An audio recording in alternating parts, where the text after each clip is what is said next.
Coffee પીતા હોય ને આપણે એમ કહીએ લાવો લાવો થોડી ચા આપો, તો એ ગાંડા ગણે. આ જોતા નથી મારી પાસે કોફી છે, ચા નથી, હાલો કોફી પીવા આવો. તો એની પાસે કોફી હોય ને તું ચા માગે તો મળે? તો તને ગાળો દે છે તેની પાસે ગાળો હોય તો તને ગાળો જ દે ને. એની પાસે સારી ભાષા હોય, મીઠાશ હોય તો તને એ આપે. તો શરૂઆતમાં જ્યારે સત્સંગ ચાલુ કર્યો ત્યારે મને બહુ જ રડવું આવતું, બહુ. આમ કોઈ અપમાન કરી નાખે. હા હવે ખબર છે, હું ગભરાઈ જતી હો, મને અમારું. પણ મને એ 2-3 ભગવદીઓ સરસ સમજાવી દીધું કે એલા ઊન કે મન કે વે જાને, મેરે મન જગદીશ, અમે તારી સાથે છીએ, અમે તારી યારે ઢાલ બનીને ઊભા રહેશું. ઈલા હવે અમારી ઉંમર થઈ એટલે અમે ભલે તને બીજી રીતે, પણ તું ચિંતા કરમાં, આ બધું વલ્લભ કરે તું કરસ. અને જેટલાને ઘરે પ્રભુ પધારશે એ બધાને જન્મારો સુધરશે. આમાં તને કંઈ ફાયદો છે? તો શું કામ મૂંઝા? શરૂઆતમાં રડી જતી રહી. આમ 200-500 માણસની હાજરીમાં ગયા, હા હવે કરાવશું પુષ્ટ, તમે શાંતિ રાખો ને. હવે એવું નથી થતું. હવે અપમાન કરે ને તો ભલે ને. જેની મને એ ભગવદીની એક વાક્ય, જેની પાસે જે હોય એ આપે. એની પાસે ગાળો હોય તો એ મને ગાળો આપે. એનો મતલબ એમ નહીં મારે ગાળો આપી, મારી પાસે હોય તો આપું ને. બેલેન્સમાં જ નથી. જેને જેટલી આપી હોય એટલી આપે. તો પ્રભુ પનિહારી બને, મણિયારોય બને, વૈદેય બને, જોશીડોય બને, ગારુડી બને. આ તો કલા નિધાન છે ભાઈ.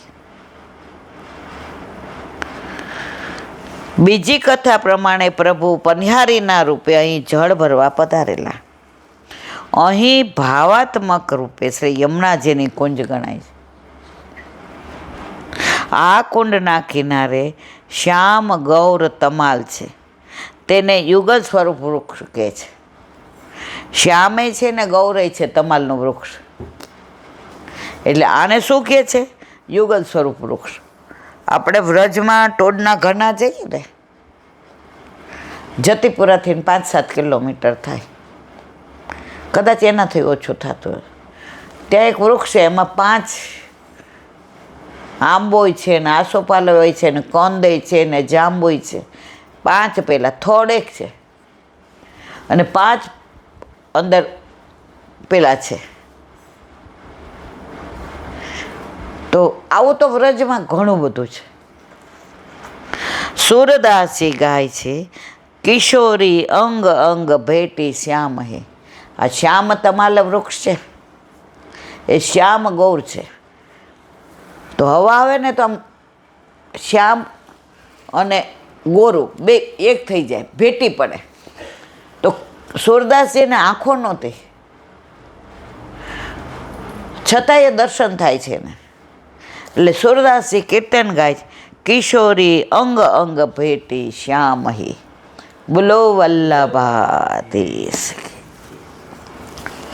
આજે બહુ હાથ દુખે, સહન નથી થતું. મધુરાષ્ટક.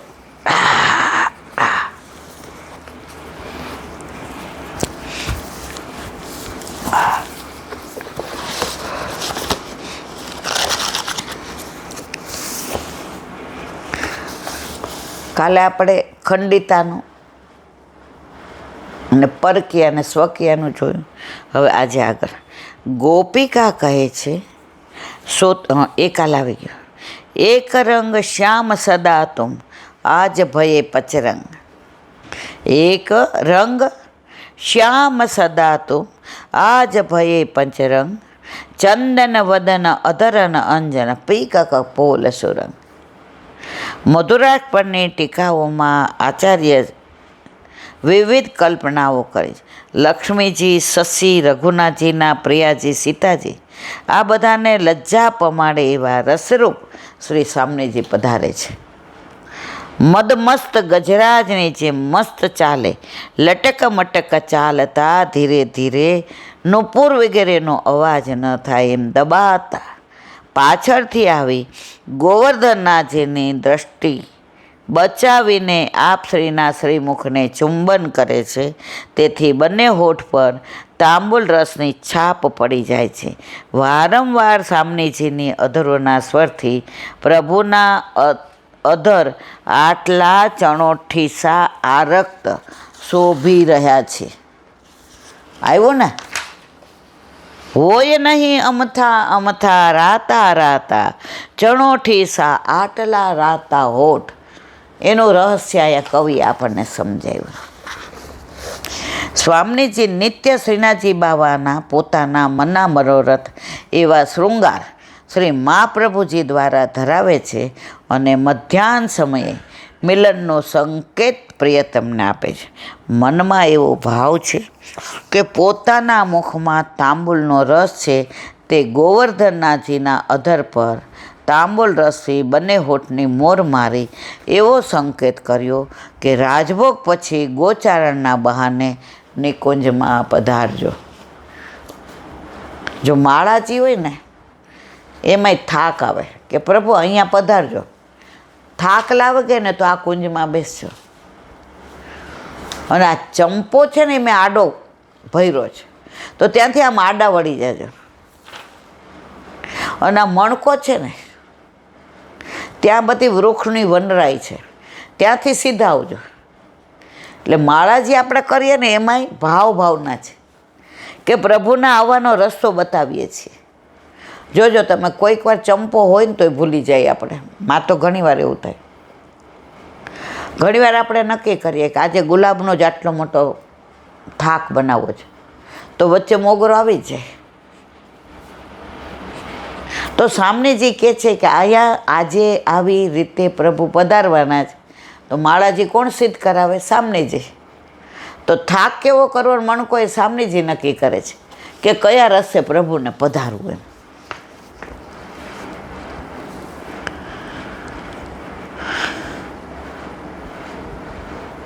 અમે પણ ત્યાં આવીશું.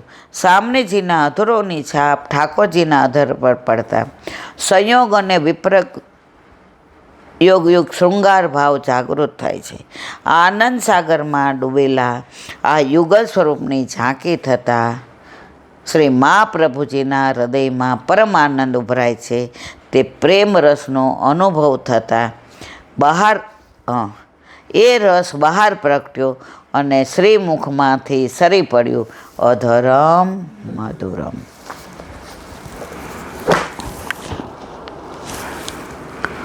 ઓ વલ્લભ વલ્લભ વલ્લભ વલ્લભ વલ્લભ. ભક્તિ પોષણ દયારામભાઈના ચંદ્રાવલા. કાલે 30મા ચંદ્રાવલાને વિરામ આપ્યો, આજે 31. જીવ બ્રહ્મ થાય નહીં, થાય તો બ્રહ્માનંદ કોને? ભોગતાપણું જો માનશો તો જીવ ટાળ્યો કહો સાને? સાને કહે છો ન્યારો નથી બ્રહ્મ નામી? કેમ બોલો જનક સાયુજ્યતા પામી? બોલે તે બીજો કહેવાય, ઈશ્વર જીવ કદી ન થાય, સેવો શ્રી કૃષ્ણ કૃપા. વિવેચન. આ પદમાં કવિશ્રીએ જીવ અને બ્રહ્મની સ્થિતિ બતાવી છે. જીવ તો જીવ જ રહેવાનો છે, બ્રહ્મ થઈ શકતો નથી. આપણે યમુનાજીમાંથી અંજલિ ભરીએ તો કહેવાય યમુના જળ, પણ યમુનાજી ન કહેવાય, એ પ્રભુના ચતુષ્પ્રિય ન કહેવાય. આપણે અંજલિ ભરી પણ એ અંજલિ પાછી યમુનાજીમાં પધરાવો તો યમુનાજી થઈ ગયા. તો બ્રહ્મમાંથી છૂટો પડેલો છે જીવ છે, પાછો બ્રહ્મને ભળે તો બ્રહ્મ થઈ જાય. પણ જીવ છૂટા પડ્યા પછી એમ કે હું તો બ્રહ્મ છું, બ્રહ્માસ્મિ, ના, એવું ના બને. જીવ અણુમાત્ર છે, તે અણુમાત્ર અનંત બ્રહ્મ સ્વરૂપ કેવી રીતે બની શકે? આપણા શાસ્ત્રો કહે છે કે બ્રહ્માનંદની પ્રાપ્તિ થઈ શકે છે, પરંતુ જીવ પોતે જ જો બ્રહ્મ બની જાય તો બ્રહ્માનંદ અનુભવ્યો કોણે? જ્યાં તેનું અસ્તિત્વ જુદું જ રહ્યું નથી. માટે દ્રષ્ટાંત જોઈએ. જનકે પોતે સાયુજ્ય મુક્તિ પામ્યા પછી કહ્યું કે હું સાયુજ્ય પામ્યો છું. હવે જુઓ, સાયુજ્ય મુક્તિ પામ્યા તો જુદું રૂપ રહ્યું નહીં, તો કેવી રીતે કહી શકત કે હું પામ્યો છું? બોલનાર બ્રહ્મથી જુદો જ હોય તે જ કહી શકે કે હું પામ્યો છું. આ જોતા જીવ બ્રહ્મ થઈ શકતો નથી. દુષ્ટ જીવને કહે છે કે બ્રહ્મ રે બ્રહ્મ જીવ લે. કોઈ એમ કહે કે હું સાયુજ્ય એટલે પ્રભુમાં ભળી ગયા, સારૂપ્ય એટલે પ્રભુનું રૂપ મળી ગયું. પણ એ જુદો હોય તો કહી શકે, અંદર ભળી ગયો તો? તમારે પાણી પીવું હોય ને અંદર પડી જાવ તો તમને તરસ ન છીપાય, ડૂબી જાઓ. એવી જ રીતે બ્રહ્મથી જીવ જુદો છે તો એ અણુ છે, પણ પરમાત્મામાં ભળી જાય તો પાછો એ પરમાત્મા બની જાય. આ જીવને બ્રહ્મ કહે છે, તો બ્રહ્મ પણ જીવ જેવો જ થયો. વિચારવાની વસ્તુ માટે બોલે તે બ્રહ્મ નથી, બ્રહ્મ જુદો છે. એકાકી ન રમતે સિદ્ધતયમય છતાં. આ પંક્તિ બતાવે છે કે બ્રહ્મ એકલા જ રમણ કરી શકતા નથી, માટે બીજાની ઈચ્છા કરે. આજે મારે સત્સંગ કરવો હોય ને તો સ્મરણ કરી શકો, એકલી વાંચી શકો, પણ વિવરણ કરવું હોય ભીત સામે હું કહું હા નામ ને તેમને, મને ભાવ જ ના આવે.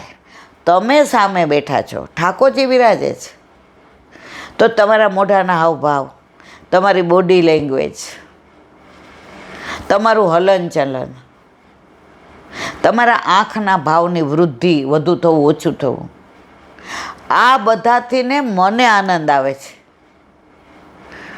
તો હું સત્સંગ કરી શકું છું. હું પ્રભુમાં ભળી જાઉં પછી સત્સંગ કરી શકું? તો બીજાની જરૂર પડી. એકલા રમાય નહીં, બે હોય તો જ રમાય.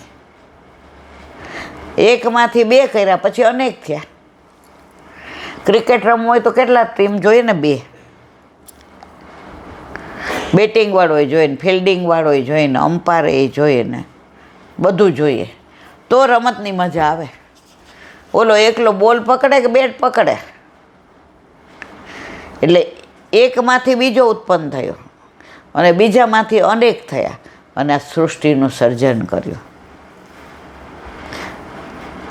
તે ઉત્પન્ન કરેલા જીવો બ્રહ્મથી જુદા જ રહે છે. તે કદાપી બ્રહ્મ બની શકતા નથી. ઉપનિષદમાં જીવનું સ્વરૂપ અણુમાત્ર કહ્યું છે. બાલાગ્ર સદભાગસ્ય સતધા કલ્પિતસ્ય તુ ભાગો જીવસ્ય વિજ્ઞેય. વાળના આગળના ભાગનો 100 ભાગ કરી અને તેમાં એક ભાગના 100 ભાગ કરી તેટલા પરમાણુ. વળી બીજી જગ્યાએ કહ્યું છે કે જીવ તો આત્માનો અણુમાત્ર છે, ચિત્તથી જ તેનું જ્ઞાન થઈ શકે. તુલસીદાસજીએ પણ જીવનું અસ્તિત્વ જુદું માન્યું છે. એ કાલે બોલો વલ્લભા.